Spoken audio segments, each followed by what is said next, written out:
Elhamdülillahi Rabbil alemin ve salatu ve selamu ala Resulina Muhammedin ve ala alihi ve ashabihi ecmain. Allah'ın selamı, rahmeti, bereketi üzeriniz olsun aziz ve muhterem kardeşlerim. Bir Kur'an iklimi programında yine birlikteyiz ve sohbet konusunu işliyoruz. Ve sonunda sohbette nasıl etkili olabiliriz? Sohbetimiz nasıl tesirli olabilir? Bu konuya temas etmek istiyorum. Ve bunu yaparken de özellikle yapılmaması gereken şeylerden bahsedeceğim. Neler yapılması değil de nelerin yapılmaması gerektiğinden başlamak istiyorum. Çünkü bunu daha faydalı görüyorum. Çünkü aziz ve muhterem kardeşlerim, tarih boyunca İslam adına, İslami sohbet adına, yani bir takım, kelime yanlış olabilir, sansasyonel haberler veyahut da anlatımlar tarih boyunca hep ola gelmiştir ve bu İslam'a zarar vermiştir.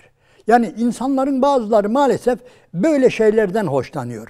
Yani böyle şeylerden anlıyor. Olağanüstü bir şeyler olsun, böyle bir şeyler anlatılsın. Hep buradan girdikleri için yani bu İslam'a zarar vermiştir. Yani biz buna hikaye diyoruz. Uzun hikaye, olumsuz anlamda uzun uzun hikayeler, olmayacak şeyler.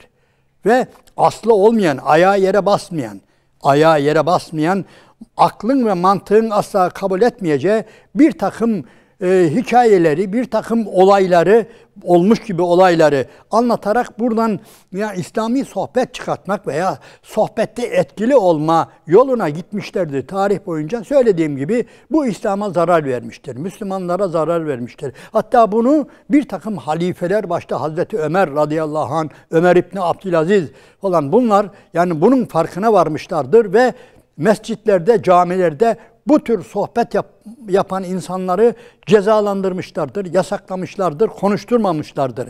Yani aslı astarı olmayan martavallar, hikayeler, ayağı yere basmayan böyle olağanüstü, acayip şeylerle güya İslam'ı anlatmak veya insanlar üzerinde etkili olmaya çalışan kişiler yasaklanmıştır. Yani bunu hiç unutmayalım.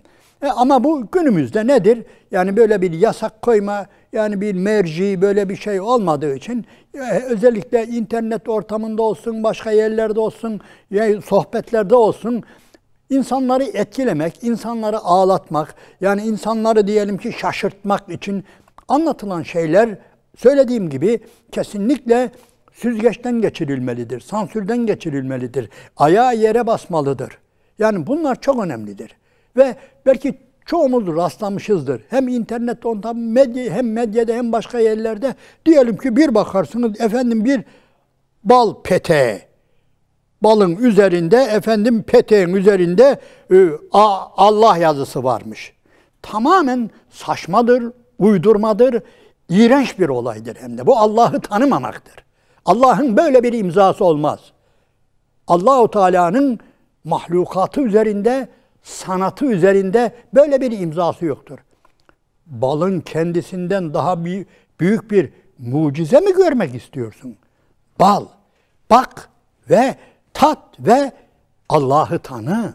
Yeter bu. Balın kendisi mucize olmak için, çok çok olağanüstü bir şey olmak için yeter ve artar bile. Sen niye tekrar üzerinde şöyle yazıyormuş da, böyle yazıyormuş da, Allah yazıyormuş da ve bunu bazı İslam düşmanları yakaladılar.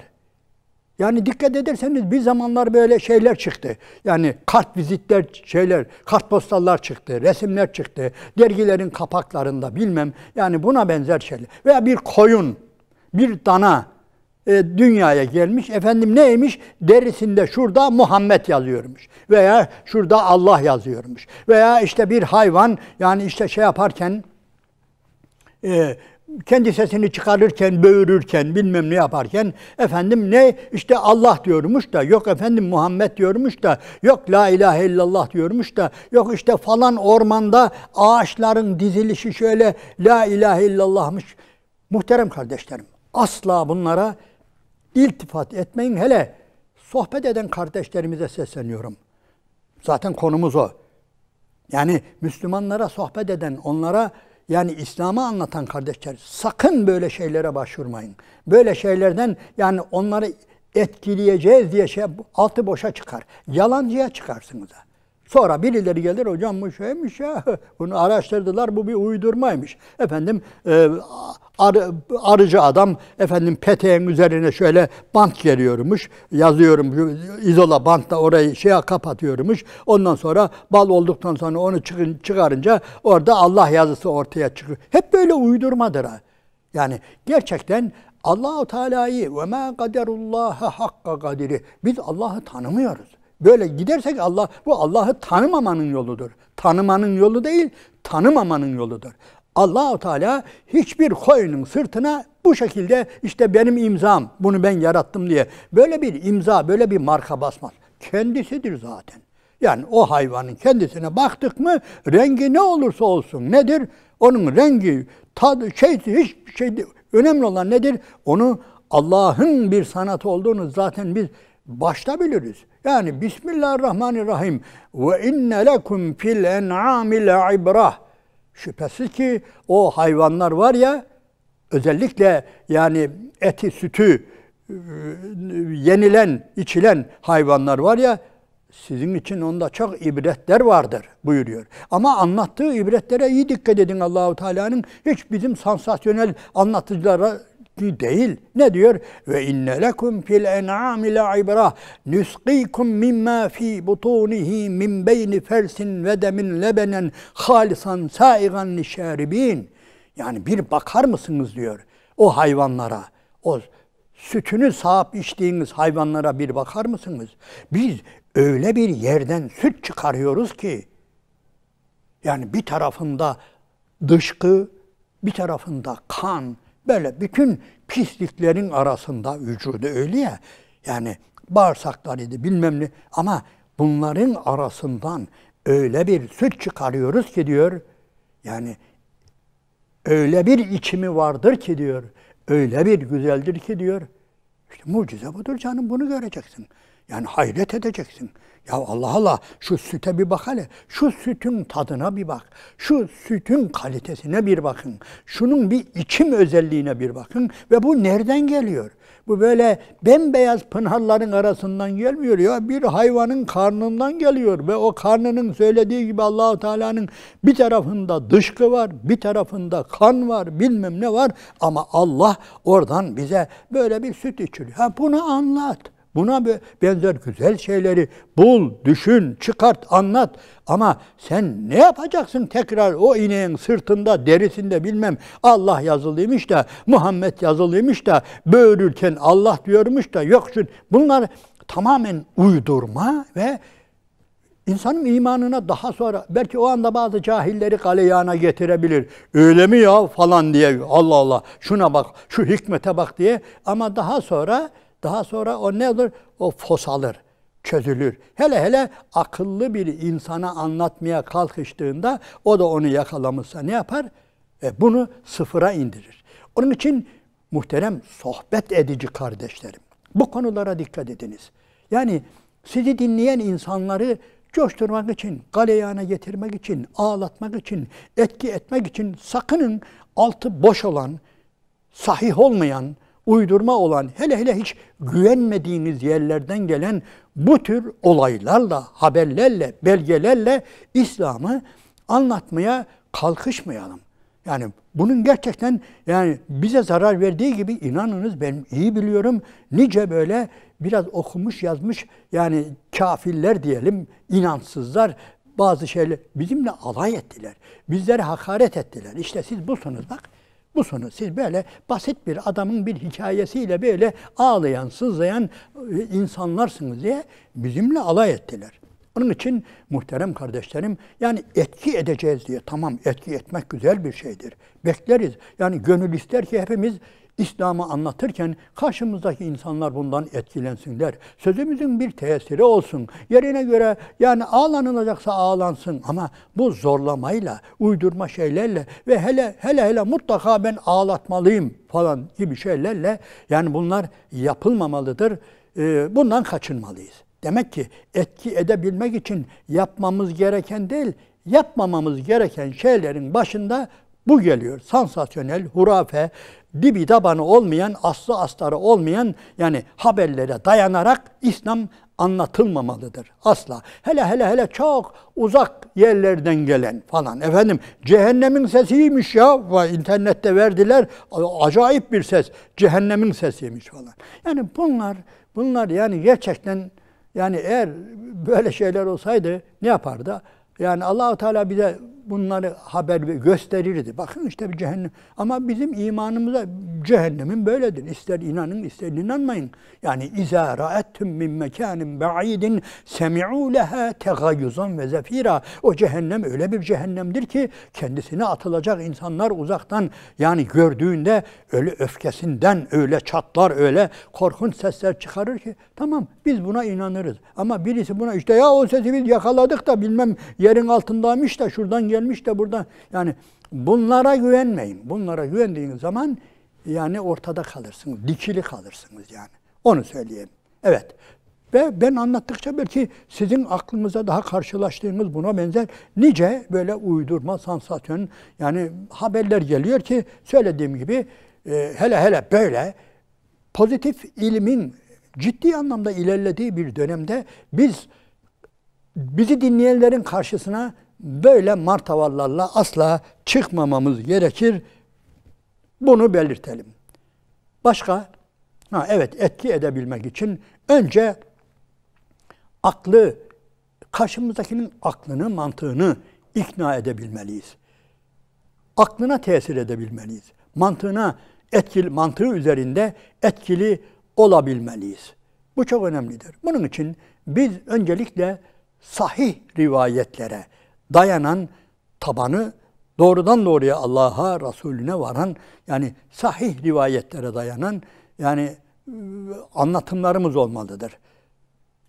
Tabii başta Allah-u Teala'nın kitabı bu ayrı bir konu. Bu konulara daha önce temas ettik.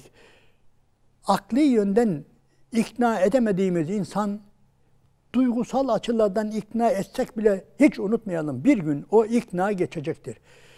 Bazen böyle hocalarımızın arkasından atmak değil de bazen böyle diyelim ki bir vaaz dinlemiş, çıkmış veyahut da kapatmış ve gözleri yaşlı falan. Hayırdır, niye ağladın? Ya hocam işte sen de bir dinlesen de anlattı da işte dinledim de hocam. Güzel, gerçekten ağlanacak şeyler yok mu, sahneler yok mu? Vardır tabii. Hem de sahih olarak vicdanı olan, insafı olan insanlar dinledikçe, izledikçe, gördükçe ağlayacağı İslam'dan sahneler vardır, Kur'an'dan sahneler vardır. Yani bu çok önemlidir. Yok demiyoruz biz. Ama öyle bir şey anlatmış ki ne anlattı? Ya hocam bilmiyorum da işte anlattı. Bilmiyorum da ya çok duyguluydu, anlattı. İşte bunları diyoruz. Yani bu gibi konularda tutarlı olalım, ciddi olalım, biraz da seçici olalım. Yani seçici olalım, biraz tereddüt edelim. Yani yerine göre hele eğer mümkünse eğer bir de soralım ya hocam bir dakika bu nasıl oluyor? Bu nasıl oluyor? Hele böyle anlatımlar vardır ki efendim bir bakarsınız ta Allah'ın Resulü'nden sonra bazı olaylar anlatılıyor. İşte bu arada Cebrail gelmiş o adama demiş ki kim görmüş Cebrail'i? Bitti. Cebrail'i görecek biri yok bugün bu dünyada. Gitti o. Vefat etti gitti. O da anlatmadığına göre senin anlattığın bu Cebrail olayı ta Allah'ın Resulü'nden 100 sene sonra, 500 sene sonra, 1000 sene sonra sen bir şeyler anlatıyorsun. Ve ortada da Cebrail var. Sanki oradakilerden birisi görmüş ve anlatıyor gibi. Yani mutlaka açıkları vardır ha. Bu uydurma haberlerin, yalan haberlerin, sansasyonel haberlerin, hikayelerin, martavalların, masalların kesinlikle aklı başında olan Müslüman bunu bulup çıkarır. Ve hemen yakalar o da. Bir dakika, şu iş nasıl oluyor diye. Ve Allah'ın izniyle bu arada öteki adama da fırsat vermeyiz. O da kendine gelir. Ya böyle şeylerle yani insanları biraz ağlattık, biraz heyecanlandırdık falan, duygulandırdık ama ondan sonra arkası boşa çıktı. Yani beni de yalanladılar, ben de izah edemedim falan diye. Yani ötekine de engel oluruz Allah'ın izniyle. Yeter ki soru sormasını bilelim. Yani soru sorabilir miyiz? Sorabiliriz tabii canım. Vaazda da hutbede bile. Yani bazen dinliyoruz, tamam, yani elhamdülillah inanıyoruz. Yani Efendimiz Aleyhisselatü Vesselam yani Cuma hutbesinde yani yanındaki konuşan insana bile sus demeyeceksin diyor. Doğru. Tamam, elhamdülillah. Amenna ve sattakna. Fakat bununla çelişkili değil de ey Ömer, dinlemiyoruz seni. Çıkmış Hazreti Ömer hutbede halife, öyle rastgele mahallenin imamı da değil. Yani ya eyyühennâs isma'u ve atî'ûn, beni dinleyin ve bana itaat edin diye sohbete başlıyor. Arkadan bir kadın, o da ilginç bir olay, ihtiyar bir kadın, seni ne dinliyoruz ne de işitiyoruz, ne dinliyoruz ne de itaat ediyoruz. Niye? Şunu söylemedikçe. Şu işi niye böyle yaptın diye söyle. Bunlar uzun hikayeler ama İslam tarihindedir. Yani bunu şunun için söylüyorum. Sorulabilir. Yani yeri geldiğinde hutbede bile, yani hutbe veren imam susturulup böyle çirkefçe falan değil de yani yerine göre, yani gerçekten eğer kendimizden eminsek o sorunun cevabını alacağız. Yani çıkmış Hazreti Ömer radıyallahu anh, bakıyorum da ey insanlar, yani evliliklerde mihir bayağı artmış. Böyle olmaz. Onun için bundan sonra efendim şu kadar dirhemden fazla, 400 dirhemden sonra hiçbir kadın mihir istemeyecek, almayacak, kabul edilmeyecek diye böyle bir emir veriyor. Arkadan bir kadın çıkıyor. Ey Ömer, ne oluyor? Ne oluyor da sen Allahu Teala'nın Kur'an-ı Kerim'de ve ateytum ihdahunne kıntaran, onlara kantar kantar mehir de vermiş olsanız onları almayın derken Allah kantar kantar mihirden bahsediyor. Sen efendim ne yapıyorsun? 400 dirhemden fazla olmayacak diyorsun. Hazreti Ömer orada susuyor ve Ömer hata etti. Kadın doğru söyledi. İhtiyar kadın, acuze kadın doğru olanı söyledi diyor. Şimdi benim konum o değil. Nedir benim konum? Demek ki yerine göre hutbede bile konuşulabilir. Yanındakiyle değil de imamla. İmama bile bir şeyler sorabilirsin. Eğer yani kendine güveniyorsan, ciddiysen ve özellikle bu konuşmadan yani bir doğru ortaya çıkacaksa, bir yanlış giderilecekse, Müslümanlar aydınlatılacaksa, yani hutbede bile, vaazda bile konuşuyor. Birisi vaaz ederken aşağıdan, hocam bir dakika, burayı anlayamadık. Lütfen ya tekrar et ya da ne demek oluyor şöyle diye, bu söylenebilir. İlla bu grup veya böyle bir atışma falan meselesi değil. Bunu şunun için söylüyorum. Aman ha, sus bile demeyin. Tamam, yanımdakine deme. Yanımdakiyle hiç konuşma. Ama söylediğim gibi nedir? Özellikle yanlışları düzeltme adına Allah'ın izniyle bizim böyle bir yetkimiz var. Böyle bir özgürlüğümüz var. Bunu unutmayalım. Bu emri bil maruftur. Nehyanil münkerdir. Yani illa yani içki içene, kumar oynayana veya başka bir kötülük yapana şey yapmak değil. Yeri görünen nedir? Yani müminlerin liderine bile, halifesine bile nedir? Bu söylenilebilir ve söylenmelidir. Aziz ve muhterem kardeşlerim, yani bu tesir edebilme adına konuşuyoruz bunları. Yani Müslümanlar üzerinde sohbetimizin etkili olabilmesi için dedik ki sansasyonel anlatımlar olmamalıdır, palavralar olmamalıdır. Duyduğumuz belki o anda garibimize giden bazı yani belgeler, resimler falan, bunlara güvenmemeliyiz, dayanmamalıyız ve mutlaka sohbetimizin ayağı yere basmalıdır. Mantıki olmalıdır. Akli yönü daha ağır basmalıdır. Bu çok önemlidir. Peki hocam, hiç mi gönül yönü olmamalıdır? Hiç mi ruhumuzu galeyana getirecek şeyler olmamalıdır? Sohbette böyle bir şey olacak ki yani etki biraz oradandır. İnşallah önümüzdeki sohbette sohbet esnasında etkili olabilmek için yani nedir? Gönül kapısının açık olması, alıcıların açık olması, bu nasıl temin edilebilir? O konulara temas etmeyi düşünüyoruz. Allah'ın selamı, rahmeti, bereketi üzeriniz olsun aziz ve muhterem kardeşlerim.